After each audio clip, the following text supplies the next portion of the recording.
Varicose veins కి సరైన చికిత్స కోసం సంప్రదించండి ఎవిస్ హాస్పిటల్.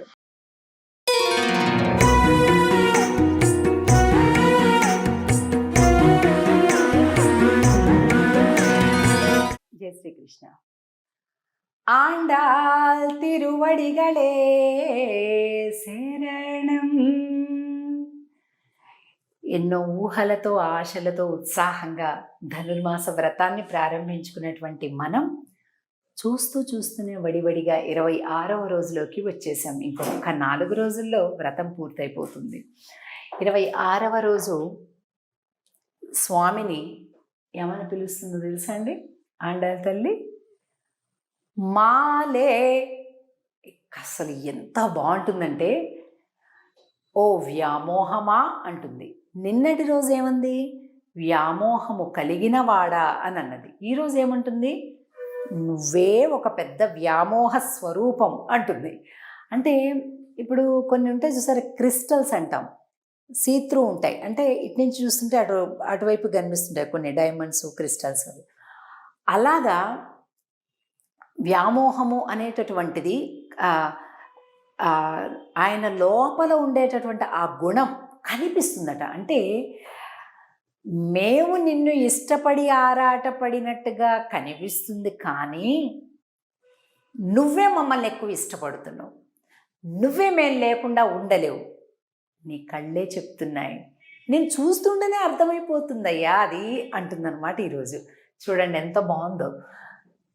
అందుకే స్వామి నీలవర్ణంగా ఉండేటటువంటి ఇది ఇక్కడ కనిపిస్తుంది.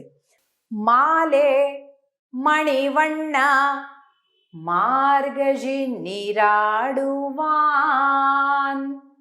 மேலையார் செய்வனகள் வேண்டுவன కేట్టియేల్ విను. వీళ్ళేమో ఊరికే నిన్నే చూడటానికి వచ్చామని చెప్తున్నారు, ఆయనే ఊరుకోకుండా ఏం కావాలని వచ్చారు, పనేంటి చెప్పండి అంటున్నారు. ఆడపిల్లలు సిగ్గుతోటి ఎలా చెప్తారు చెప్పండి? నీకోసమే వచ్చాం చెప్పలేస్తారు ఎవరైనా?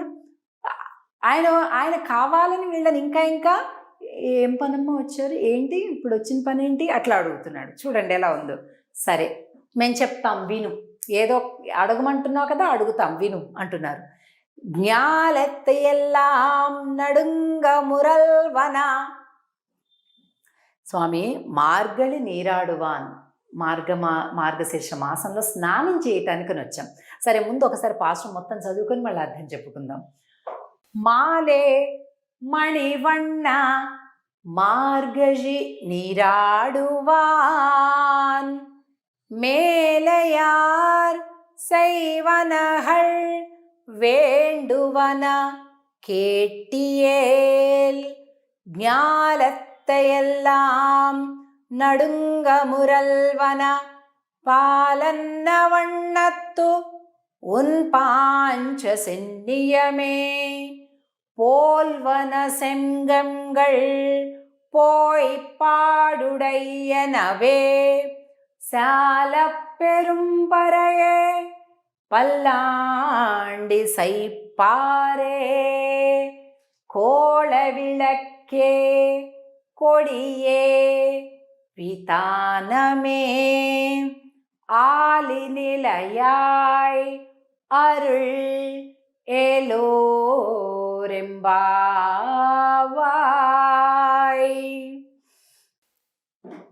ఓ వ్యామోహమా మణివన్నుడా, మేము మార్గశీర్ష మాసం స్నానం చెయ్యటానికే ఇక్కడికి వచ్చాం, కానీ నిన్ను ఒకసారి చూస్తే మాకుండే వ్యామోహం కంటే నీకుండే వ్యామోహమే ఎక్కువగా ఉందే అని అంటుంటే స్వామి అంటున్నంట చమత్కారంగా, మీకేం కావాలో చెప్పండమ్మా అంటున్నారు. స్వామే కావాలని వచ్చారు వీళ్ళకి, ఆయన దగ్గర నుంచి వేరే ఏం అక్కర్లేదు, కానీ అడుగుతున్నాడు కదా. సరే ఓకే అలాగే మేము చెప్తాం, పట్టుకో రాసుకో లిస్ట్ అంటున్నారు. వేండువన కేటియేల్ విను విను అంటున్నారు.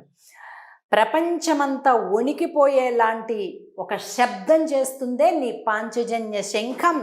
అలాంటి శంఖాలు ఇగో మా గోష్ఠి మొత్తం, మా గ్రూప్ మొత్తానికి కావాలని కొద్దిగా పూర్వాచార్యులు పెరియనంబి లాంటి ఆచార్యులు వారి యొక్క లెక్క ప్రకారంగా ఇంచుమించుకు ఒక 25 లక్షల మంది గోపికలు ఉన్నారు, 25 లక్షల శంఖాలు.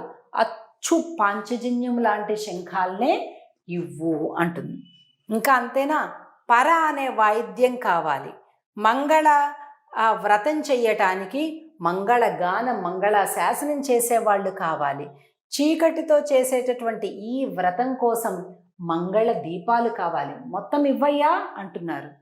ఆయన తన పరమపదంలో ఉండేటటువంటి మొత్తం అన్నింటినీ మార్చేసి పాంచజన్యాలుగా ఇచ్చేశాడు. మాట వెనక్కి వెళ్ళకూడదు కదా. మంచి పంతం మీద ఉన్నారు, స్వామి పంతం మీద ఉన్నారు, గోపికలు పంతం మీద ఉన్నారు. ఈరోజు ఇచ్చేసాట. అది అయిపోయిందా, మాకు ఈ పర అనే వాయిద్యం ఇవ్వు. ఓకే ఇచ్చేస్తా. ఈ పైన ఉండేటటువంటి గరుత్మంతుడు, నిత్యసూరులు వాళ్ళందరినీ ఇచ్చేస్తా. అయిపోయిందా, మాకు గానం చేసేవాళ్ళు కావాలి. అక్కడ పరమపదంలో వైకుంఠంలో అంతా కూడా నిత్యసూరులు, ముక్తులు ఎప్పుడు సామవేద గానాన్ని చేస్తూ ఉంటారు, మంగళాలు పాడుతూ ఉంటారు, వేదగానం చేస్తుంటారు. వాళ్ళందరినీ గానం కోసం పంపించేసేట. ఇప్పుడు మేము చీకటితో వస్తాం కదా స్వామి, మంగళ దీపాలు ఎక్కడివ్వాలి? పక్కన శ్రీరంగ హర్మ్యతల మంగళ దీపరేఖం అంటాం కదా, నీ పక్కన అమ్మవార్లు ఉన్నారు, వాళ్ళే మంగళ దీపాలు, వాళ్ళనిచ్చేయి.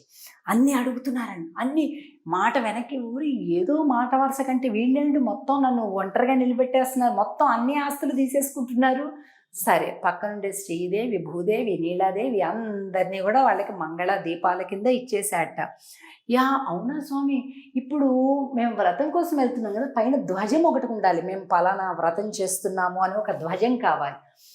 ధ్వజం ఏమి ఇవ్వనమ్మా, అగో స్వామి నీ కింద ఆదిశేషుడు ఉంది కదా, ఇచ్చేసే, ఆయనే ధ్వజం, గరుత్మంతుడు ఉన్నాడు, గరుడ ధ్వజం అంటాం కాబట్టి ఇచ్చేసే అంటూ ధ్వజాన్ని తీసుకున్నారు. చల్లని మంచు వేళ వస్తాం కదా, పైన చాందిని కావాలి, అందుకని నీ ఆదిశేషు ఇచ్చే. మొత్తం అయిపోయింది. ఇలా నిలబడ్డాడు. ఏముంది ఇంకివ్వడానికి అమ్మ, ఇంకా చాందిని అడుగుతున్నారు అని అంటే ఏమంటున్నారు? ఆలినిలయాయ్ అరు, నువ్వు వటపత్ర సాయువు కదా అన్నారు. అబ్బా అనుకున్నాడట కృష్ణుడు. అంటే ఏంటి అర్థం? ఆయన పీతాంబరం కట్టుకున్నాడు కదా, అది కూడా ఇచ్చేయని అడుగుతున్నారు.